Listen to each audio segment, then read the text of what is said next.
आप देख रहे हैं खबरें 24।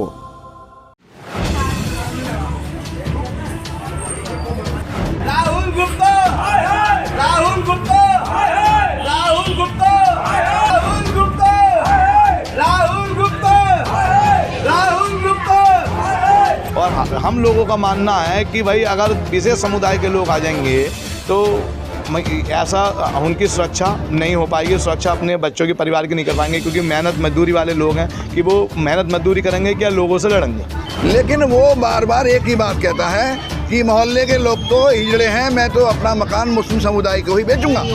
एक तरफ तो माननीय योगी जी कहते हैं कि बटोगे तो कटोगे, कि हमारा मोहल्ला सुरक्षित रहे, लेकिन उस एक व्यक्ति के मकान बेचने से पूरा मोहल्ले का मोहल्ला खड़ा हो रहा है। इसलिए सब लोगों ने ये पोस्ट लगाए कि हम सब लोग 150 लोग परिवार हैं, यहाँ से सबके सब लोग जाने को तैयार हैं। उत्तर प्रदेश में उपचुनाव से पहले ही मुख्यमंत्री योगी आदित्यनाथ ने एक नारा देना शुरू किया था। वो नारा था बटेंगे तो कटेंगे। पर जब इस नारे पर सियासत गरमाई और जनता का फीडबैक विपक्ष की ओर झुकने लगा तो बीजेपी ने अपना पल्ला झाड़ते हुए यू टर्न ले लिया। लेकिन इसका जहर समाज के बीच में घुल चुका है। इसकी बानगी अब सामने आने लगी है। भले ही इस नारे के मायने कुछ भी हों, चाहे वोट बैंक की राजनीति की गई हो, लेकिन कहीं न कहीं समाज को तोड़ने वाली बातें अब खुलकर सामने आने लगी हैं। ताजा मामला मुरादाबाद जनपद से सामने आया है, जहां समुदाय विशेष के व्यक्ति को मकान बेचे जाने का इतना विरोध हुआ कि लोगों ने पलायन करने तक के पोस्टर अपने घरों के सामने लगा दिए। उत्तर प्रदेश के मुरादाबाद में दो पक्षों के बीच मकान खरीदने और बेचने को लेकर चल रहे विवाद ने नया मोड़ ले लिया है। समुदाय विशेष के व्यक्ति को मकान बेचे जाने का विरोध कर रहे हिंदू पक्ष के लोगों द्वारा एक साथ पलायन करने की खबर ने जिला प्रशासन और पुलिस के होश उड़ा दिए। आनंद फानंद में अधिकारियों ने पुलिस बल के साथ मौके पर पहुंचकर दोनों पक्षों के बीच समझौते का प्रयास किया। दरअसल कटघर थाना क्षेत्र के महबुल्लागंज में डिप्टी जगन्नाथ सिंह मंदिर वाली रोड के रहने वाले एक व्यक्ति राहुल गुप्ता द्वारा दूसरे संप्रदाय के व्यक्ति को मकान बेचे जाने की सुगबुगाहट से पूरे इलाके में हड़कंप मचा हुआ है, जिससे नाराज होकर मोहल्ले के 20-25 लोगों ने अपने घरों के बाहर पलायन के पोस्टर लगा दिए। पोस्टर पर लिखा है कि मैं अपने परिवार सहित पलायन कर रहा हूं। इसकी जानकारी मिलने पर पुलिस भी सक्रिय हो गई। मोहल्ले में पिछले करीब 2 महीने से राहुल गुप्ता का लोगों से विवाद चल रहा है। राहुल गुप्ता अपने मकान को बेचना चाहता है, लेकिन वहां रहने वाले हिंदू समाज के लोगों ने उसके मकान बेचे जाने का विरोध किया है, क्योंकि राहुल गुप्ता समुदाय विशेष के व्यक्ति को अपना मकान बेचना चाहते हैं। हिंदू पक्ष के लोग इसका विरोध कर रहे हैं। मोहल्ले के लोगों का कहना है कि वह मकान की अच्छी कीमत देने को तैयार हैं, लेकिन राहुल गुप्ता अपने मकान को दूसरे संप्रदाय के व्यक्ति को बेचने की जिद पर अड़े हुए हैं। साथ ही उन्होंने कहा कि समुदाय विशेष के व्यक्ति को मकान बेचे जाने पर उन्हें असुरक्षा की भावना महसूस हो रही है। मोहल्ले से सटे हुए क्षेत्र में मुस्लिम समुदाय की बस्ती होने पर भी उन्होंने समुदाय विशेष के लोगों के ऊपर भी गंभीर आरोप लगाए हैं। उनका साफ तौर पर कहना है, यदि दूसरे संप्रदाय के व्यक्ति को मकान बेचा गया तो वह सभी पलायन कर जाएंगे।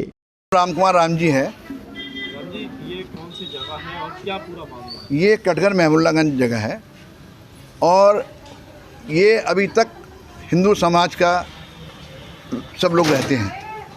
अभी पीछे 4-5 साल से ऐसा हुआ है कि इस क्षेत्र में कुछ लोगों ने अपनी एंट्रियां करनी शुरू कर दी और मुस्लिम समुदाय के लोग आने शुरू हो गए। सबसे बड़ी समस्या ये हुई है कि यहाँ पे जो है जो डिप्टी साहब का मंदिर है, डिप्टी साहब के मंदिर का ही एक रास्ता हम अपने मंदिर से बच्चों को जाने के लिए देते हैं अंदर के लिए, लेकिन समस्या ये बन रही है कि वहाँ पे डिप्टी साहब के मंदिर के लिए शिशु मंदिर के जाने के लिए कोई रास्ता है ही नहीं। इधर से रास्ता क्या होता है, डिप्टी साहब के मंदिर का रास्ता देते हैं। उधर से लाजपत नगर पुलिस चौकी से जो रास्ता है वो रास्ता टोटल जो है मुस्लिम समुदाय से घिस चुका है। ये बात प्रशासन को पता है कि वहाँ पर कई बार हज़ारों बार जो है मेरी बहन बेटियों को, मेरे बच्चों को वहाँ पर छींटाकसी होती है। इसीलिए यहाँ के लोगों ने कहा कि ये जो राहुल गुप्ता है ये अपना मकान किसी हिंदू समाज के व्यक्ति को बेच दे, जिससे कि शिशु मंदिर के लोग यहाँ से रास्ता निकाल सकें या शिशु मंदिर के लोग यहाँ पे एक हिंदू व्यक्ति जो है अपना मकान खरीद सकें। लेकिन वो बार बार एक ही बात कहता है कि मोहल्ले के लोग तो हिजड़े हैं, मैं तो अपना मकान मुस्लिम समुदाय को ही बेचूंगा। उसने ये बात कई लोगों के सामने कही कि मैं तो अपना मकान मुस्लिम समुदाय को बेचूंगा। मेरा माननीय आपके चैनलों से निवेदन है हाथ जोड़ के एक तरफ तो माननीय योगी जी कहते हैं कि बटोगे तो कटोगे, और हम हाथ जोड़ के अपने लोगों से कह रहे हैं कि हिंदू समाज का व्यक्ति होने के नाते हिंदू समाज के व्यक्ति को मकान बेच दे तो उसमें कारण क्या है। अब विषय ये एक और ये आता है कि उसकी धनराशि कितनी लगाई जाए। उसके बराबर का मकान 54 लाख रुपए का बिका है, वही मकान मोहल्ले के लोग 80 लाख रुपए का देने को तैयार, 80 लाख रुपए देने को तैयार हैं। मोहल्ले के लोग अपने पास से पैसा देने को तैयार हैं कि हमारा मोहल्ला सुरक्षित रहे, लेकिन उस एक व्यक्ति के मकान बेचने से पूरा मोहल्ले का मोहल्ला खराब हो रहा है। इसलिए सब लोगों ने ये पोस्ट लगाए कि हम सब लोग 150 लोग परिवार हैं, यहाँ से सबके सब लोग जाने को तैयार हैं। और सबसे पहले मैं व्यक्ति हूँ, अगर ये व्यक्ति नहीं रोका गया और किसी हिंदू समाज के व्यक्ति को मकान नहीं दिया गया तो विश्वास मानिए, मैं अपने चैनल से कह रहा हूँ कि मैं बहुत दुखी हूँ इस मामले में। क्या लगाया आपने? हमने लगाया कि हम अब यहाँ से प्लान कर रहे हैं, सब लोग प्लान कर रहे हैं, और मेरी इस विषय में प्रशासन से कई बार बात हो चुकी है। क्या वजह है? कोई राजनीति नहीं है, कोई कुछ नहीं है, सिर्फ एक ही विषय है कि वो अपना मकान हिंदू समाज को बेच दे। मैं विवेक शर्मा हूँ, लाजपत नगर और महबूबगंज से पार्षद हूँ। क्या मामला है ये मामला तो लगभग पिछले कुछ दिनों से चल रहा है, लेकिन आज मेरी संज्ञान में सुबह 7:30 बजे आया कि लोगों ने पलायन के ये स्टिकर लगा दिए और लोग पलायन करने को मजबूरी में तैयार हैं, लोग यहाँ से जाने को तैयार हैं। तो मैं लोगों से बात करने आया, समझाना है भाई ऐसे क्या मामला है, तो उसमें मकान का मैटर निकल कर आया। ये राहुल गुप्ता जी हैं जो अपना मकान विशेष समुदाय के किसी व्यक्ति को बेचना चाह रहे हैं, और किसी षड्यंत्र के तहत, क्योंकि वो समाजवादी पार्टी के नेता भी। अब ये समझ में नहीं आ रहा कि जब उन्हें उनके मकान की कीमत दी जा रही है सरकारी रेटों के हिसाब से और उससे भी ज़्यादा दी जा रही है, तो इसका मतलब आप उल्टे सीधे रेट बताकर और उल्टे सीधे लोगों को पैसे ले रहे हैं या नहीं ले रहे हैं, भगवान जाने। लेकिन ये षड्यंत्र है पूरी तरीके से। मैं आपके चैनल के माध्यम से लोगों को आपको अवगत करा रहा हूँ कि ये षड्यंत्र है, क्योंकि जो कीमत है उन्हें कीमत देने को तैयार हैं लोग।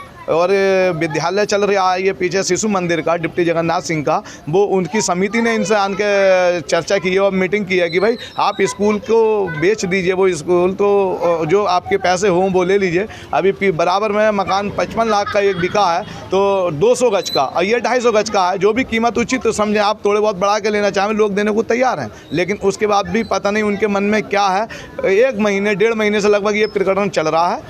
कौन है बेचने वाले?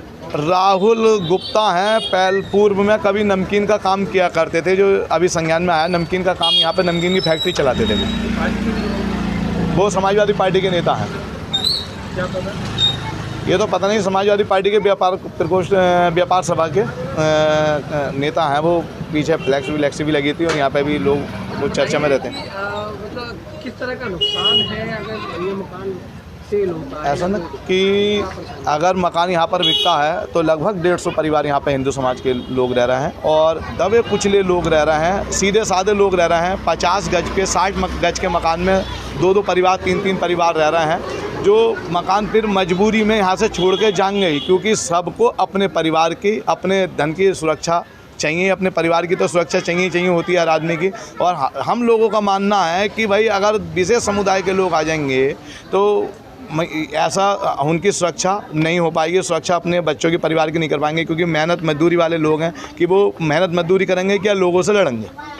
देखिए, ये मोहल्ला महबूबगंज थाना कटघर का है। यहाँ पर 3 घरों में ये पलायन का बोर्ड लगा हुआ था। जब मामले की छानबीन की गई तो उसमें ऐसा पता चला है कि एक ही समुदाय के 2 व्यक्ति हैं, इन लोगों के बीच में कुछ विवाद है।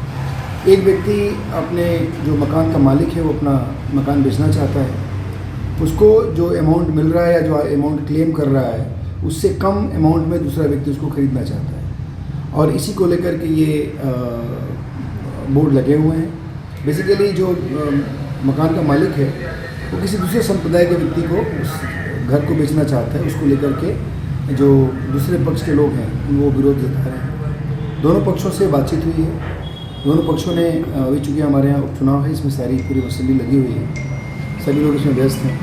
उन लोगों के साथ हम लोग की अपनी एक मीटिंग होगी और हम लोग दोनों पक्षों को बैठा करके हम लोग समझौता करा देंगे कि दोनों पक्ष सहमत हैं और कुछ बातें इसमें बड़ी भी हैं, तो ऐसा लगता है कि समस्या का समाधान हो जाएगा।